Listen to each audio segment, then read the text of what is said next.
लड़की कत्ल हुई 30 साल पहले 1995 में इस लड़की को कत्ल किया गया। घर की रेनोवेशन करवाने के बारे में यूसुफ साहब सोचते हैं, अपनी फैमिली को शिफ्ट करते हैं किसी और घर में और इस घर की रेनोवेशन का आगाज करते हैं। खुदाई करते करते जमीन के अंदर से अनोखी चीजें मिली। नीचे से निकलती हैं इंसानी हड्डियां, नीचे से निकलता है एक लिबास जो कि पिंक कलर का है। 2022 में फरीद आलम से ये घर खरीदा गया था। पुलिस ने फरीद आलम के CNIC से फैमिली ट्री निकाली और इसके बेटे को ट्रेस किया। जैसे ही इन्होंने जूते और कपड़े देखे, बिलक बिलक के बहन भाई रोने लगे, ज़ारो कतार रोने लगे और उस जूते को अपने सीने से लगाने लगे। ये कपड़े, ये जूते, ये मेरी माँ के हैं। पापा, मामा कहाँ पर है? मामा कहाँ पर है? पापा ने कहा तुम्हारी मामा अपने आशिक के साथ भाग गई है। अस्सलामुअलैकुम, मैं हूँ तहमीन आशिक।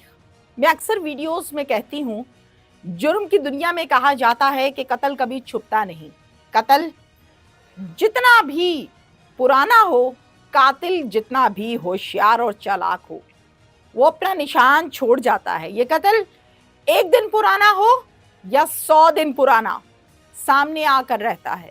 ट्रेस करने वाला कोई हो तो ट्रेस होकर रहता है। ऐसा ही एक वाकया कराची में कुछ दिन पहले पेश आया है, सामने आया है। लड़की कत्ल हुई 30 साल पहले और ये कत्ल और ये कहानी और ये मुअम्मा 30 साल के बाद रीओपन हुआ, केस खुल गया। 1995 में इस लड़की को कत्ल किया गया था और 2025 नाउ अब ओपन हुआ है। डिटेल्स की तरफ आते हैं। कराची में यह अफसोसनाक वाकया पेश आया औरंगी टाउन में। गुलशन बहार एक कॉलोनी है, बड़ी मशहूर कॉलोनी है, वहां का ये वकुआ है। घर के सरबराह हैं मोहम्मद यूसुफ साहब। मोहम्मद यूसुफ साहब अपनी फैमिली में अपनी बीवी, अपने बच्चे और अपने भाइयों के साथ रहते हैं, यानी इनके घर का जॉइंट फैमिली सिस्टम है, मिलकर रहते हैं। जिस घर में ये रहते हैं उस घर की हालत बहुत खस्ता है। दीवारों में दरारें आई हैं, छतों में छोटे छोटे सुराख हैं, सीमेंट कहीं से घिरा हुआ है, भुरा हुआ है। तो घर जो है वो रेनोवेशन मांगता है। घर की रेनोवेशन करवाने के बारे में यूसुफ साहब सोचते हैं और ये कहते हैं ऐसा ना हो, अल्लाह ना करे, मेरे बच्चे रहते हैं, कहीं कोई हादसा ना पेश आ जाए तो इसकी रेनोवेशन कराता हूँ। अपनी फैमिली को शिफ्ट करते हैं किसी और घर में और इस घर की रेनोवेशन का आगाज करते हैं। 6 अप्रैल को यूसुफ साहब मजदूरों को बुलाते हैं और रेनोवेशन का आगाज करते हैं। मजदूर जो जगह ज्यादा खराब है उसकी खुदाई कर रहे हैं, कहीं पुटीन भर रहे हैं, कहीं ठीक कर रहे हैं, जितनी जिसकी जिस जगह की जो जरूरत है। तो जनाब खुदाई हो रही है। खुदाई करते करते जमीन के अंदर से अनोखी चीजें मिली। वो अनोखी चीजें थी हड्डियां। डर गया मजदूर, फौरन छोड़ा, कई फेंकी, बेलचा फेंका, फौरन साइड पे होके यूसुफ साहब को, मालिक को कॉल की। कॉल करके कहा यूसुफ साहब जल्दी से आ जाए, इंसानी हड्डियां मिल गई। यूसुफ कहता है अच्छा। भागा भागा यूसुफ आया। साथ ही एक कॉल 15 पर भी कर दी जाती है और इनको मुतलका पुलिस स्टेशन लगता है पाकिस्तान बाजार। पाकिस्तान बाजार की नफरी भी आ जाती है, यूसुफ साहब भी आ जाते हैं। मजीद खुदाई मजदूरों से पुलिस करवाती है। कहते जी खोलो, सारी चीजें निकलनी चाहिए, क्या क्या कुछ है अंदर। नीचे से निकलती हैं इंसानी हड्डियां, नीचे से निकलता है एक लिबास जो कि पिंक कलर का है, कपड़े और एक जूते, वो भी नीचे से निकलते हैं। ये 3 चीजें निकलती हैं। तो इन तीनों चीजों को देखते हुए, हड्डियों से तो नहीं, पिंक कपड़ों से और जूतों की शेप से पता लगता है कि ये किसी फीमेल का मामला है और ये हड्डियां भी यकीनन फीमेल की हैं जब बाकी 2 चीजें फीमेल की हैं। पुलिस को ये चीज तो क्लियर हो जाती है। पुलिस के लिए ये एक चैलेंज वाला केस है। पुलिस कहती है कौन हो सकती है ये लड़की, क्या चक्कर है, कितने साल पहले कत्ल हुई, कितने साल बाद केस सामने आया है और कौन हो सकता है जिसने इस लड़की को कत्ल करने के बाद घर के अंदर गाड़ दिया। कातिल कौन हो सकता है, ये सब पुलिस को जानना है। इन सवालात के जवाबात आप भी चाहते हैं और मैं भी चाहती हूँ। तो तफ्तीश हुई जनाब और तफ्तीश का आगाज पुलिस ने बाकायदा प्रॉपर तरीके से किया। अब सुनिए, 2022 में फरीद आलम से ये घर खरीदा गया था। उस टाइम इस घर की हालत बहुत खस्ता थी। मैं नहीं जानता ये वाकया क्या है, कौन है, किस लड़की की हड्डियां हैं, किस लड़की के कपड़े हैं, ये सब कौन बता रहा है? यूसुफ बता रहा है कि इस घर को मैंने 2022 में एक फरीद आलम नाम के आदमी के साथ डील करके खरीद लिया था। अब ये क्या है ये मुझे नहीं पता, फरीद का नंबर दे दें। फरीद का नंबर दिया गया, पुलिस ने फरीद को कॉल की, जनाब नंबर बंद। फिर कॉल की, नंबर बंद। फिर पुलिस ने फरीद आलम के CNIC से फैमिली ट्री निकाली और इसके बेटे को ट्रेस किया जिसका नाम है शाहजहान। शाहजहान को जब ट्रेस किया और उसको कॉल की तो कहा कि शाहजहान यहाँ थाने में पेश हो जाओ, कुछ सवालात करने हैं, ये घर जो तुम्हारा पुराना है क्या मामला है इसका, या यहीं पर पहुंचो। शाहजहान कहता है जी सर, और फौरन अपनी सगी बहन आसमा को कॉल करता है जो कि मैरिड है और औरंगी टाउन की ही रिहायशी है। कहता है आपको याद है वो हमारा पुराना घर था, उसके मुतालिक पुलिस ने बुलाया है हमें थाने में, तो मेरे साथ तुम भी चलो, मैं अकेला कैसे जाऊं।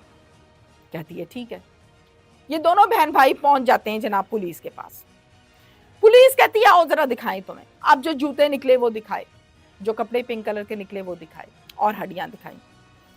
जैसे ही इन्होंने जूते और कपड़े देखे, बिलक बिलक के बहन भाई रोने लगे, ज़ारो कतार रोने लगे और उस जूते को अपने सीने से लगाने लगे, कपड़ों को अपने सीने से, गदले मट्टी से भरे। लेकिन आइडिया हो रहा था कि ये किसी बहुत प्यारे के हैं जो ये गले से लगा रहे हैं। पुलिस ने पूछा भाई क्या मामला है, क्या कुछ है। शाहजहान और आसमा कहते हैं कि ये कपड़े, ये जूते, ये मेरी माँ के हैं, और साथ जोर जोर से रो रहे हैं। पुलिस कहती है अच्छा तुम्हारी माँ के डिटेल से बताओ भाई, क्या हो गया था उस टाइम, क्या मामला क्या है, ये मेरी माँ के, इसमें बात खत्म थोड़ी होती है। फिर बहुत से ऐसे सवालात हैं जो यकीनन आप भी जानना चाहते हैं। मैंने भी ये तस्दीक की कि आप लोग भाई उस टाइम कहाँ थे जब माँ को कत्ल किया, कोई रिपोर्ट कराई होगी, कोई पर्चा कराया होगा, चक्कर क्या था, आवाज ही बाहर नहीं निकाली, और 30 साल बाद अब आवाज बाहर निकल रही। तो सुनिए, बताते हैं हमारी माँ का नाम है मुमताज बेगम। अब मुमताज बेगम जो है हमारी वालिदा, 1982 में इन्होंने अंजुम नाम के आदमी के साथ शादी की। अंजुम एक बंगाली था। 1982 में इन्होंने निकाह किया, इनकी शादी हुई। हम 3 बहन भाई हैं, 3 बच्चे पैदा हुए। शाहजहान सबसे बड़ा भाई है, उसके बाद मैं हूं, मेरा नाम आसमा है, और हम दोनों से छोटा है रमजान जो तीसरे नंबर पर आता है। 10 साल ये शादी रही और 10 साल के बाद हमारी माँ को हमारे वालिद अंजुम ने छोड़ दिया और वापस बांग्लादेश चला गया। हमारी वालदा ने फिर फरीद आलम नाम के आदमी के साथ दूसरी शादी की 1993 में।